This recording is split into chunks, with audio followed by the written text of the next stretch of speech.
Coming from the lowlands, there are three major access points to Baguio today. Negillion Road, the road usually taken by those coming from the Ilocos region and beyond.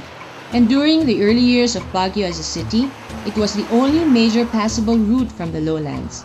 Its starting point is in Bawang, La Union. Going up Negillion is like tracing the path of the Spanish colonizers who took this very same route, which at the time was nothing more than a trail to get to Benguet. Because of the controversy and disappointments that hounded the construction of Cannon Road, the Americans decided to develop the Negillion Trail into a road that could accommodate automobiles and other modes of transportation.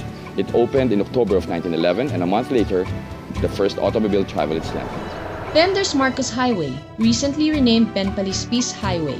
Now the busiest route used by most public transportations coming from the rest of Luzon. It is currently the best maintained highway link to Baguio. About 45 kilometers long from the roundabout beside Baguio General Hospital to the end of the highway in Rosario, La Union. A leisurely drive would take you about an hour from top to bottom. And last but definitely not the least, Cannon Road, which was completed in January 29, 1905.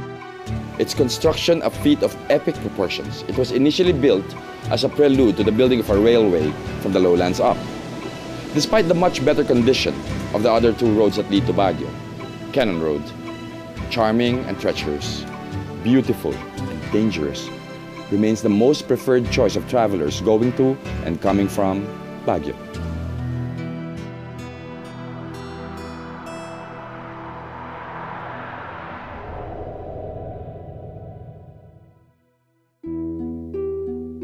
Cannon Road was named after Major Lyman Cannon, a man of considerable engineering skill. The man who was able to accomplish what seemed like an impossible task, the completion of the road's construction after almost 4 years since work first started in January 1901 alongside the Bued River, and after 2 failed attempts. The Americans' vision of a hill station in the mountains of Benguet couldn't have been realized without a major transportation link to the lowlands.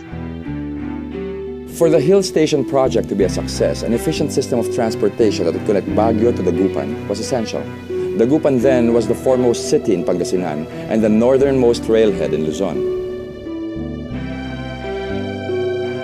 Though there were bridle paths that led to Baguio in the latter half of the 19th century, used by the visitors of the Spanish Sanitarium in La Trinidad, a major health resort envisioned by the Americans would obviously require much more than just these tight, zigzagging trails.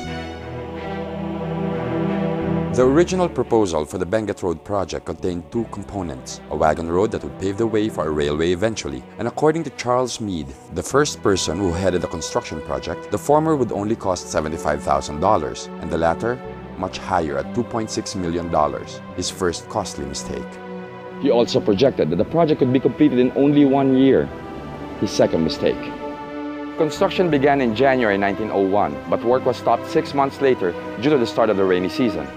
Already halfway through his timetable, and only a slight improvement on about 1/3 of the existing dirt trails was done. Meade was replaced.